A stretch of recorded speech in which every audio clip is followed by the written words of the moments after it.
So today was the big Nintendo Direct presentation for the month of September. Lots of hype, lots of speculation, lots of rumors that were surrounding this event, what we were going to see there. And then we finally got the event today. And, I got to be honest with you guys about this event.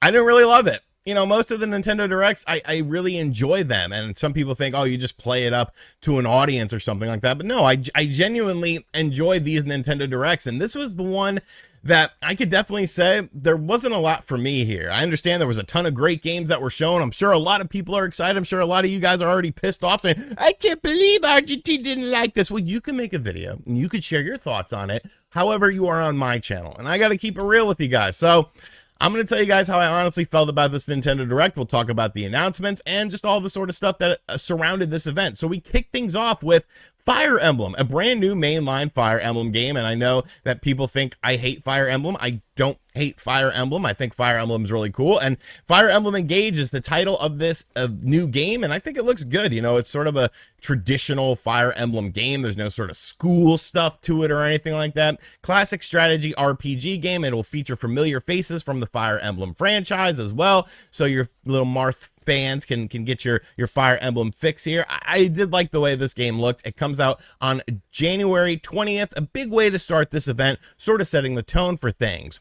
It Takes Two is coming to the Switch, and this version of the game looks very rough. Like that gameplay they showed does not look very good to me. It looks kind of janky and very low quality, but hey, it is a game that a lot of people enjoyed on other platforms. It does have a free Friends Pass so that you can play online with someone. That'll be coming out on November 4th.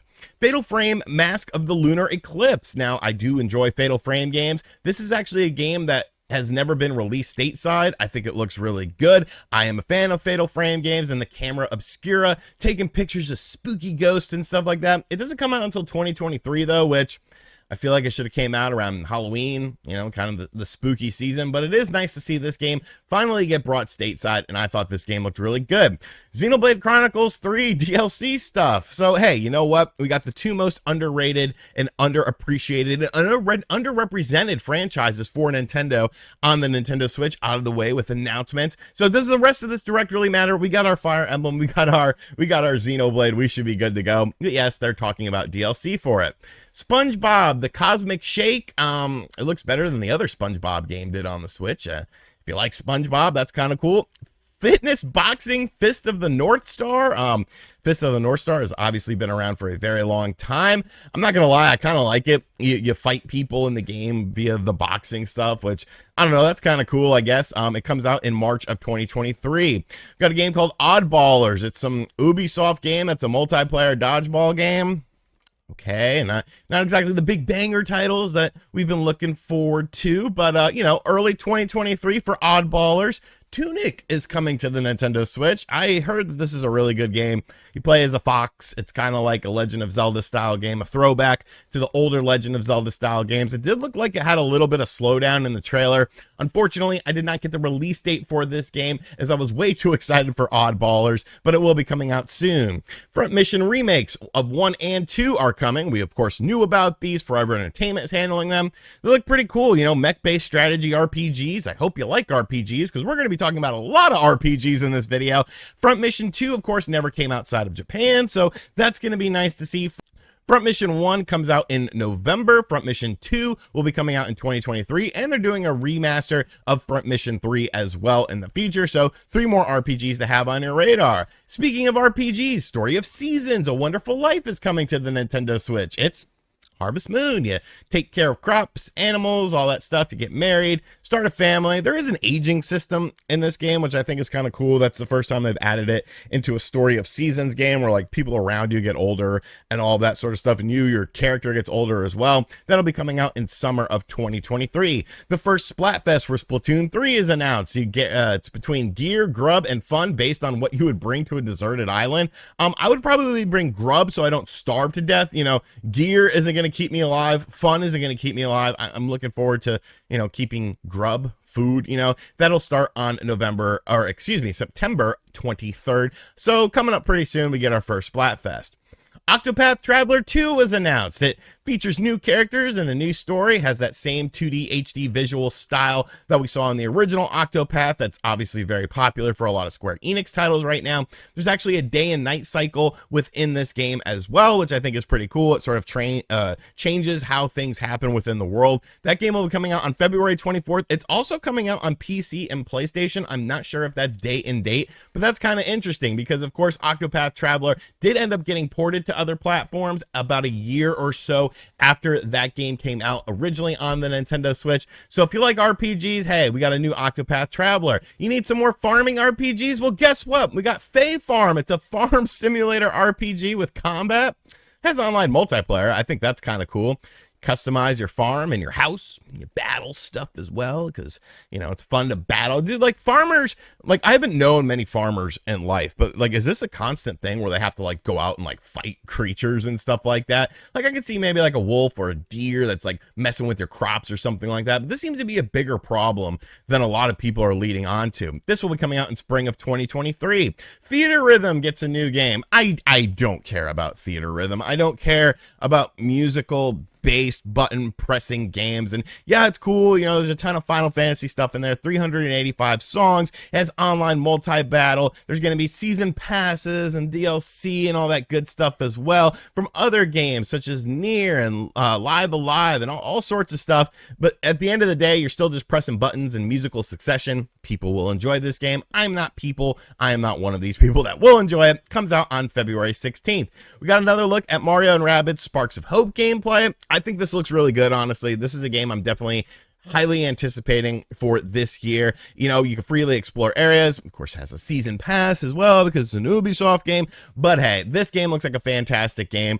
We already knew about it. We're already well aware of it. But hey, at least we got another look at it. You know what? I don't feel like there's been enough crop-based games. I don't feel like there's been enough cropped farming simulator style games. So we got another one for you guys. We got Rune Factory 3 Special. You have crops, animals, battle things. You haven't really seen that in a game before, especially in this presentation. They did make it seem like you could like bang in the game or something. Like I don't know if there's like a sex mini game. I don't know. It was kind of weird about that. So yeah, that's coming out. There's also a new Rune Factory game in development as well, which thank God, because I need more farming simulation style games on the Nintendo Switch. Hey, we got some N64 games en route. We've got Pilot Wings, Mario Party, Mario Party 2, Mario Party 3, Pokemon Stadium 2, 1080 snowboarding, Excite Bike 64. It looks like they're milking that like a cow's teat, just trying to get as much from it that they can get. And then they finally announced something that had me excited, that actually got a positive reaction out of me, excitement, genuine thrill. That is GoldenEye. GoldenEye is indeed coming to N64 Online. It doesn't seem like it's a remastered edition. There's also a version coming out on Xbox via Game Pass as well. I don't know if that's the same thing or what the difference is. It was kind of confusing. Rare did make a tweet at the same time that this was announced for Nintendo Switch. But you know what? Whatever, dude. Like, I want to play this. The online multiplayer is going to be super fun. So I'm definitely looking forward to this. An exciting announcement for me personally. Various Daylight from Square Enix launches today. I was too excited about GoldenEye to really pay attention to it. Factorio comes out on October 28th. Once again, just not a game I'm super interested in. IB, Irritable Bowel Syndrome. I guess that's IBS. So Irritable Bowel is coming out some point, kind of artsy fartsy. No thank you. Mario Strikers Battle League update. Pauline and Diddy Kong are incoming this month. I don't care about this game. Like I can't care about this game anymore because they sort of ruined it with the launch of the game. Ulterior Ryza 3, an RPG, is coming out because there's definitely been a lack of RPGs during this presentation. February of 2023. It does look kind of cool. You know, it's sort of open world, which I guess is a little different than some of the things we have seen here. Mario Kart 8 Deluxe stuff is incoming. They showed off some new courses. The courses themselves look cool. It'll be coming out this holiday season. Golf is coming to Nintendo Switch Sports, but it's been delayed. That is also coming out this holiday season. All right, then Miyamoto hits the scene, and you know, I used to get excited for seeing Miyamoto, but now it's just kind of like, all right, what are you gonna talk about? He said that the Super Mario Brothers animated movie is coming out in the spring. Talked about some theme park stuff, and then they talked about Pikmin Bloom, and then he talked about Pikmin Bloom, and then he talked about This just went on for too damn long, like showing the Pikmin Bloom, like what it is. how this game is going to be played, all this sort of stuff. Like, it's already out. This is taking up way too much time. Then we got a little snippet of Pikmin 4, like a little splash screen, kind of like we did with Metroid Prime 4, knowing that it exists, comes out in 2023. Well, that was extremely disappointing. Just Dance 2023 was up next. If you're streaming this event, you got screwed because it was a copyright song that I've heard once or twice while watching the NBA. Harvestella was shown again. Crop harvesting RPG game. What is going on with this? There's a lot of crops out there in the world. I thought the world was dying, yet there's so many crops out there that we need multiple games where you harvest your crops. Bayonetta 3 was shown. Honestly, it looks great because it's Bayonetta 3. It's something different. It's something to break the monotony of all of these RPGs. But you know what? We got another RPG. It's made by the people who made Dragonrampa. It's a detective-based RPG. It's called Rain Code. It's in a city that always has rain. I do like the visual style of the game, but, you know, I'm good. Resident Evil, baby. Have you been waiting to play Resident Evil 2, Resident Evil 3 Remake, Resident Evil 7, Resident Evil 8? Well, we got good news because they're coming to the Nintendo Switch via the cloud. To showcase a cloud version of a game during a Nintendo Direct, that just to me feels like a slap in the face. Like, yeah, it's gonna work for some people, but for a vast majority of people, the cloud versions of games on the Nintendo Switch don't run all that great. I played Hitman 3 on the cloud. It was acceptable, but Hitman is a slower game. Hitman is a game that sort of lends itself to be playable in that. An action-based game, you know, something that relies on reflexes and stuff like that. I just don't see how it's going to work all that great. Plus, a cloud version of the game kind of diminishes the whole point of the Nintendo Switch. But yeah, they're bringing a bunch of Resident Evils via the cloud. Sifu is coming to the Nintendo Switch, and it's not a cloud version of the game. This, of course, was a very popular game that released on the PlayStation systems. That game will be coming out on November 8th. Final Fantasy VII Crisis Core Requiem. Honestly, this looks really good. I know it's an RPG, and I know that I've been saying that there's been way too many freaking RPGs during this presentation, which there has been, but we'll get to that in a minute. But this is more of an action-based game, so, you know, that's cooler to me. I like this. I never played Crisis Core on the PSP. This will be coming out on December 13th. Radiant Silvergun is coming to the Nintendo Switch, sort of the precursor to Ikaruga. It comes out today. It looks cool. It's a fun shoot-'em-up game that, you know, it's very expensive to buy nowadays, so it's nice to see this getting a thing. Endless Dungeon is a roguelike game coming to us from Sega. Okay, whatever. An RPG that I was actually interested in, Tales of Symphonia Remastered, which is, of course, a game that came out on the GameCube, a really good sort of action RPG game that you played with people in local multiplayer. I remember my buddy, we were at Blockbuster, and I totally, like, he wasn't in the best of mind state. And I remember I was checking out, and I heard like all this banging and clattering in like the back of the store. And then when we left, like, he walked out with me. He's like, dude, I totally stole Tales of Symphonia. Like, he broke the plastic case that Blockbuster used to keep their stuff in. But yeah, it was a really fun game. We had fun playing that. We got a sizzle reel with Life is Strange, Romancing Saga, Lego Brick Tales, Disney Speedstorm, Fall Guys DLC, and now we're getting to the bend. We're getting to the meat and potatoes. Now all the leaks, all the rumors, all the fun speculation stuff, it's all going to come to fruition, except it's not. Kirby Return to Dreamland Deluxe, which is a remake of the original Kirby Return to Dreamland, is coming out on February 24th. It does look fun. They didn't say that there was online play in the game, though. It looks like it's just going to be local multiplayer. There's a bunch of mini games that have been added into the game, some new mini games as well. So, you know, that's kind of cool, but where's the online multiplayer in this? You know, I feel like that's sort of a missed opportunity. You have some games. That's the beauty of Nintendo. Some games you have a bunch of online stuff like Splatoon 3. Some games you don't have any online. Like, oh, you want online and you go to hell. But yeah, Kirby fans are eating good this year. And then we got the final announcement. And for a lot of people, I feel like this will save the Nintendo Direct. And I do have something to say about that because it's the antithesis of what we like and what we come to expect from Nintendo Directs. And that is The Legend of Zelda Breath of the Wild 2 was shown. It has a new name. We got the name of it. It's called Legend of Zelda Tears of the Kingdom is the title. We got a release date for this game, May 12th of 2023, and we literally got like 10 seconds of gameplay footage. I'm sorry, but Nintendo, that's the one thing they do well with their presentations. They show off a good amount of gameplay to sort of get you hyped for it. And this was just like a little teaser snippet thing. Like really a splash screen would have done the same exact sort of impact with the name and the release date of the game, and then, you know, whatever. But they showed a little bit of gameplay, like literally 10 seconds, and then that ended the presentation. And yeah. So there's a lot of stuff that was allegedly going to be happening at this event that was definitely missing. There was a lot of things that were supposed to be hopefully added to Nintendo Switch Online that were definitely missing. And I feel like if all of those things that we've talked about previously came to fruition with this, you know, the stuff like the F-Zero, the Metroid Prime, the twin pack of Twilight Princess and Wind Waker, and they were involved in this presentation, and a new system was added to Nintendo Switch Online, I think you have a much better presentation here. But for me personally, I didn't really enjoy this. Like, I like RPGs. I get it. RPGs are a very popular thing, and there's lots of people that love RPGs.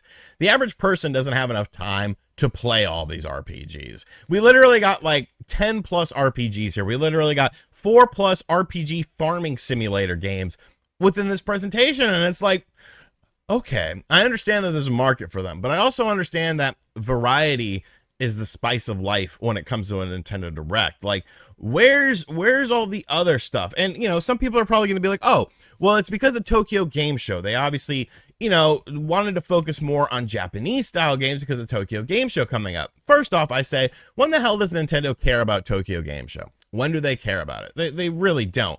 And secondly, Nintendo is a Japanese-based company. I get that, but you're going to show off Resident Evil at something that's primarily Japanese based. You're going to show off some weird oddballers game from Ubisoft. You're going to show off Fall Guys DLC. Like, I don't buy that. I don't buy that. And, you know, the GoldenEye announcement as well. Like, there was some stuff that I liked. You know, there is some stuff that I liked. And I think that there's still going to be some things that happen between now and the end of the year.